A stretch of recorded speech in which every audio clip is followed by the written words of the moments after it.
नमस्कार। या सत्रात आपण भारताच्या आजूबाजूची ठिकाणे, त्यांचे अक्षांश आणि रेखांश यांची यादी कशी तयार करावी हे शिकणार आहोत। या सत्राच्या शेवटी तुम्ही अक्षांश आणि रेखांश जाणून घेऊ शकाल आणि भारतातील विविध शहरांचे अक्षांश आणि रेखांश शोधू शकाल। चला आपण अक्षांश आणि रेखांशांविषयी जाणून घेऊयात। अक्षांश आणि रेखांश हे पृथ्वीवरील कोणत्याही ठिकाणाचे स्थान निश्चित करण्यात मदत करणारे मापदंड किंवा निर्देशांक आहेत। अक्षांश आणि रेखांश हे पृथ्वीच्या गोलावरील बिंदूंची अनन्यपणे व्याख्या करणारे दोन कोन आहेत, म्हणजे अँगल आहेत। ते पृथ्वीच्या पृष्ठभागावर कुठेही भौगोलिक स्थिती शोधण्यासाठी किंवा ओळखण्यासाठी एक कोऑर्डिनेट सिस्टीम तयार करतात। एकत्रितपणे अक्षांश आणि रेखांश हे नकाशाकार, भूगोलशास्त्रज्ञ आणि इतरांना पृथ्वीवरील बिंदू किंवा ठिकाणे शोधण्यात सक्षम करतात।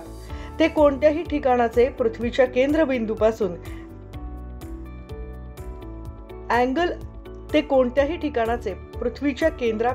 अँग्युलर म्हणजे कोनीय अंतरही दाखवतात। अक्षांश आणि रेखांश हे अंश आणि मिनिटांमध्ये मोजले जातात। अक्षांश या क्षैतिज रेषा असतात, त्यांना समांतर म्हणून ओळखले जाते। त्या विषुववृत्ताच्या उत्तर किंवा दक्षिणेकडील अंतर मोजतात। अक्षांश रेषा हा एखादे स्थान विषुववृत्तापासून उत्तर किंवा दक्षिणेला किती अंतरावर आहे हे मोजण्याचा एक संख्यात्मक मार्ग आहे। विषुववृत्त हा अक्षांश मोजण्याचा प्रारंभ बिंदू आहे, त्यामुळे तो 0° अक्षांश म्हणून नोंदवला जातो। अक्षांश अंशांची संख्या विषुववृत्तापासून जेवढी दूर असेल तितकी ती जास्त असेल। ध्रुवांवर ती 90° अक्षांशांइतकी असते। अक्षांश स्थाने ही अंश म्हणजेच डिग्रीज उत्तर किंवा डिग्रीज दक्षिण अशी दिली जातात। रेखांश या उभ्या रेषा असतात। मेरिडियन म्हणून ओळखल्या जाणाऱ्या ग्रीनविचच्या इंग्लंडमधील मेरिडियनच्या पूर्व किंवा पश्चिमेला त्या मोजतात। रेखांश रेषा म्हणजे मुख्य मेरिडियन नावाच्या सार्वत्रिक उभ्या रेषेच्या पूर्व किंवा पश्चिमेला स्थान किती अंतरावर आहे हे दाखवण्याचा किंवा मोजण्याचा एक संख्यात्मक मार्ग आहे। रेखांशांसाठी उभा प्रारंभ बिंदू असलेल्या प्राइम मेरिडियनची संख्या 0° रेखांश आहे। प्राइम मेरिडियनच्या पूर्व किंवा पश्चिम रेखांश मोजण्यासाठी प्राइम मेरिडियनच्या पूर्वेला 180° उभ्या रेखांश रेषा आणि प्राइम मेरिडियनच्या पश्चिमेला 180° उभ्या रेखांश रेषा असतात। म्हणून रेखांश स्थाने अंश पूर्व किंवा अंश पश्चिम म्हणजेच डिग्री ईस्ट किंवा डिग्री वेस्ट म्हणून दिली जातात। 180° रेषा ही इंटरनॅशनल डेट लाईन नावाची एकच उभी रेषा आहे आणि ती थेट प्राइम मेरिडियनच्या एकटी विरुद्ध बाजूला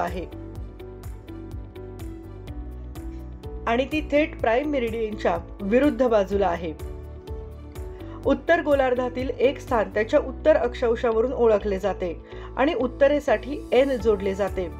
कर्कक उष्णकटिबंधाचा अक्षांश 23°26' उत्तर किंवा 23°26' उत्तर म्हणून व्यक्त केला जातो।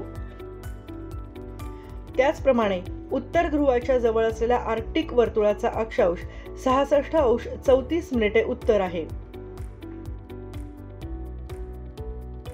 दक्षिण गोलार्धातील अक्षांशांना दक्षिणेसाठी S जोडण्यात आले आहे।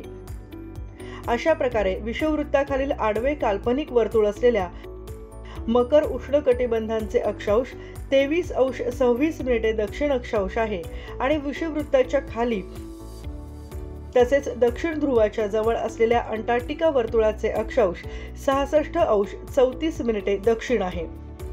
विषुववृत्ताच्या अक्षांश पॉझिटिव्ह व्हॅल्यूने दाखवले जाते।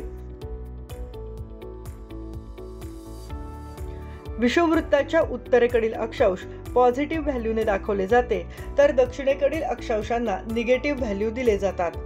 अक्षांश +90° किंवा उत्तरेपर्यंत 90° आणि -90° किंवा दक्षिणेपर्यंत 90° असू शकतात। हे लक्षात घेणे अत्यंत महत्त्वाचे आहे की कर्क उष्णकटिबंध आणि मकर उष्णकटिबंध यात समान अक्षांश मोजमाप आहे, कारण ते दोघेही विषुववृत्तापासून समान अंतरावर आडवे आहेत। फरक इतकाच आहे की कर्क उष्णकटिबंध उत्तर गोलार्धात आहे, त्यामुळे त्याचे अक्षांश 23°26' उत्तर असे दर्शवले जाते, तर दक्षिण गोलार्धातील मकर उष्णकटिबंधाचे अक्षांश 23°26' दक्षिण असे दाखवले जाते. आर्क्टिक वर्तुळ आणि अंटार्क्टिक वर्तुळाच्या बाबतीतही असेच आहे. अक्षांशाची व्हॅल्यू म्हणजे लॅटिट्यूड व्हॅल्यूज कशी वाचायची ते पाहूयात. अक्षांशाचे 3 वेगवेगळे प्रकार आहेत: भूकेंद्री, खगोलीय आणि भौगोलिक. भूकेंद्री अक्षांश हा अंश आणि मिनिटांमध्ये आणि कधीकधी सेकंदांमध्ये सांगितला जाणारा आणि सर्वात जास्त संदर्भ दिला जाणारा अक्षांश आहे. भूकेंद्री अक्षांश म्हणजेच पृथ्वीच्या मध्यभागी कोनाने सन्मुख केलेला कोन आणि नेहमी विषुववृत्तापासून उत्तर दक्षिण प्रतलात दाखवला जातो. कैरोचे अक्षांश उत्तर दिशेला 30°3' असून पृथ्वीच्या मध्यभागी 30°3' कोन आहे. जगाचा उत्तर भाग असे दर्शवतो की कैरो विषुववृत्ताच्या उत्तरेस आहे आणि म्हणून उत्तर गोलार्धात आहे. न्यूझीलंडमधील ड्युनेडिनचा अक्षांश 45°52' दक्षिण आहे, म्हणजे तो पृथ्वीच्या मध्यभागी 45°52' अँगल आहे आणि दक्षिण गोलार्धात आहे. प्राईम मेरिडियन पृथ्वीची पूर्व आणि पश्चिम गोलार्धात विभागणी करतो. रेखांश हे प्राईम मेरिडियनच्या पूर्व किंवा पश्चिमेस असलेल्या ठिकाणाचे स्थान दर्शवतात. रेखांश देखील अंश आणि मिनिटांमध्ये तर कधीकधी सेकंदात मोजले जातात. सर्व रेखांश हे विषुववृत्त आणि प्राईम मेरिडियन यांच्या छेदाने त्यांनी पृथ्वीच्या मध्यभागी तयार केलेल्या अँगलमधून मोजले जातात. आता लॉग्निट्यूड म्हणजेच रेखांश व्हॅल्यू कसे वाचायचे ते पाहूया. प्राईम मेरिडियन वगळता इतर सर्व लॉग्निट्यूड प्राईम मेरिडियनच्या पूर्व आणि पश्चिम अशा दोन्ही बाजूंनी 180° मोजले जातात. उदाहरणार्थ, लॉस एंजेल्सचा रेखांश पश्चिमेला 118°15' आहे. यावरून असे दिसते की लॉस एंजेल्स प्राईम मेरिडियनच्या पश्चिमेला 118°15' आहे. लॉस एंजेल्स पश्चिम गोलार्धात आहे. भारतातील मुंबईचे रेखांश 72°50' पूर्वेकडे आहे, ज्यावरून मुंबई मेरिडियनच्या पूर्वेला 72°50' आहे. मुंबई पूर्व गोलार्धात आहे. आता आपण अक्षांश आणि रेखांश हे दोन्ही कसे वाचायचे ते शिकणार आहोत. पृथ्वीवरील प्रत्येक स्थान, प्रत्येक ठिकाण त्याच्या अक्षांश आणि रेखांशाच्या व्हॅल्यूने दर्शवले जाते. अक्षांश आणि रेखांशांची मेरिडियन यांची वर्तुळे एकत्रितपणे प्राईम मेरिडियन आणि विषुववृत्ताच्या संदर्भात पृथ्वीवरील विशिष्ट स्थान दाखवतात. उदाहरण 1. एखाद्या बिंदूचे वर्णन 59°57' उत्तर आणि 10°45' पूर्व असे वर्णन केले असेल, तर ते स्थान विषुववृत्ताच्या उत्तरेस 59°57' आणि ग्रीनविच मेरिडियन पासून 10°45' पूर्वेला स्थित असेल. हे ठिकाण आहे नॉर्वेमधील ऑस्लो. उदाहरण 2. कॅनडामधील मॉन्ट्रियल हे शहर 45°30' उत्तर आणि 73°34' पश्चिम असे दाखवले जाते. म्हणजेच मॉन्ट्रियल विषुववृत्ताच्या उत्तरेला 45°30' आणि प्राईम मेरिडियन पासून 73°34' पश्चिमेला आहे. उदाहरण 3. पापुआ न्यू गिनिया दक्षिण आणि पूर्व गोलार्धात आहे, त्यामुळे त्याची राजधानी पोर्ट मोरेस्बी ही 9°31' दक्षिण आणि 147°13' पूर्व अशी लिहिली जाते. तुम्हाला आता लॅटिट्यूड आणि लॉग्निट्यूड्स म्हणजेच अक्षांश आणि रेखांशांचा परिचय झाला आहे. त्यातून तुम्हाला किती समजले आहे हे आता तपासूयात.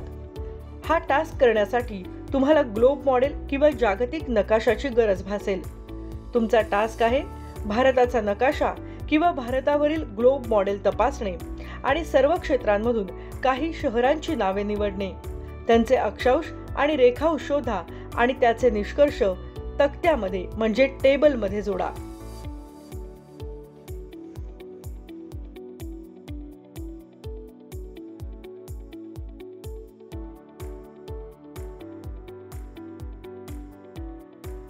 आपण भारताच्या आजूबाजूची ठिकाणे, त्यांचे अक्षांश आणि रेखांश यांची यादी कशी तयार करावी या सत्राच्या शेवटी पोहोचलो आहोत। आतापर्यंत तुम्ही अक्षांश आणि रेखांश जाणून घेण्यास आणि भारतातील विविध शहरांचे अक्षांश आणि रेखांश शोधण्यास सक्षम झाला असाल।